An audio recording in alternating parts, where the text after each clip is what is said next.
আসসালামু আলাইকুম বন্ধুরা, কেমন আছেন সবাই? নিশ্চয়ই অনেক ভালো আছেন। তো আজকে আমি এখানে দুধ চিতই বানাবো। তো এই জায়গায় আমি দুধ জাল করে নিচ্ছি। ভালো করে দুধটা জাল করে নিতে হবে। আসলে আমি কখনো এর আগে বানাইনি, তো এই ফার্স্ট টাইম আমি বানাবো।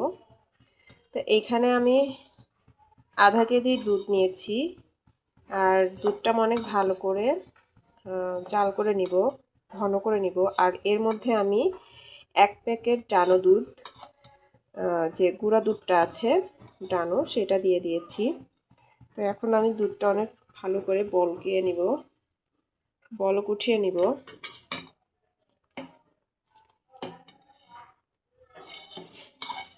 তো দুধে আমার বলক চলে এসেছে।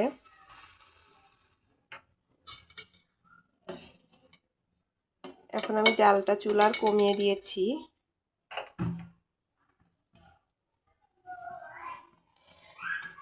তো এই তো দুধ এখানে গরম করে নিচ্ছি খুব ভালো করে। আর এখানে আমি খেজুরের গুড় জাল করে রেখেছি।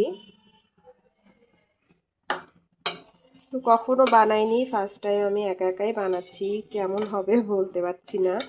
আসলে আমার আম্মাই এই পিঠাটা বানিয়ে দেয়।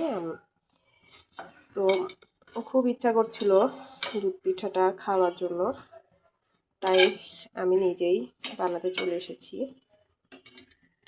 তো দুধটা ভালো করে জাল হয়ে নিক। আর এদিকে আমি আটাটাও গুলিয়ে রেখেছি।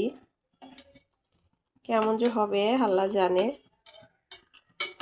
আসলে পিঠা জিনিসটা যদি ভালো হয় মনটা অনেক ভালো লাগে, আর যদি পিঠা না হয় তাহলে যে এত খারাপ লাগে যে কি বলবো। তো আমি আল্লাহর কাছে বারবার বলছি, আল্লাহ আমার পিঠাটা যেন সুন্দর হয়, যেহেতু আমি প্রথম বানাচ্ছি।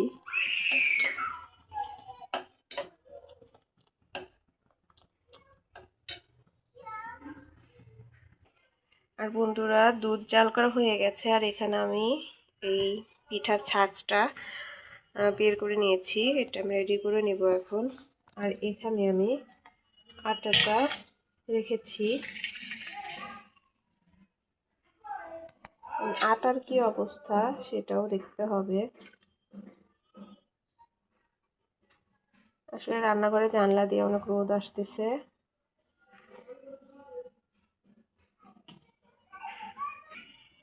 বন্ধুরা, এই যে আমার আটাটা এখানে রেডি করা হয়ে গেছে। জানি না কি হবে। প্রথমে 2-1টা পিঠা খারাপ হবে, তারপর ইনশাল্লাহ ভালো হবে। দেখি কি অবস্থা। বন্ধুরা, বানাতে বানাতে সবকিছু আপনাদের দেখাতে পারিনি। এই যে আমার এতগুলো পিঠা নষ্ট হয়েছে এখানে। তারপর থেকে আলহামদুলিল্লাহ আমার পিঠা অনেক ভালো হয়েছে। এই যে দেখতে পাচ্ছেন কত সুন্দরভাবে ফুলে উঠেছে পিঠাগুলো। আমার প্রথমে ওখানে প্রায় 20টা পিঠার মতো আমার পিঠা নষ্ট হয়ে গেছে।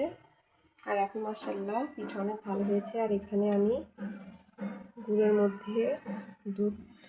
মধ্যে এগুলো আমি ভিজিয়েও দিয়েছি।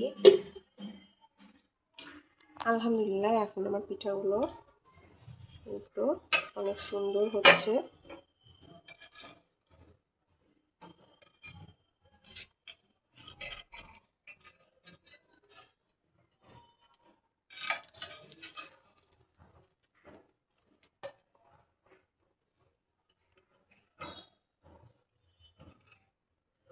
আসলে অনেক সাবধানে পিঠাগুলো তুলে নিতে হচ্ছে, অনেক গরম।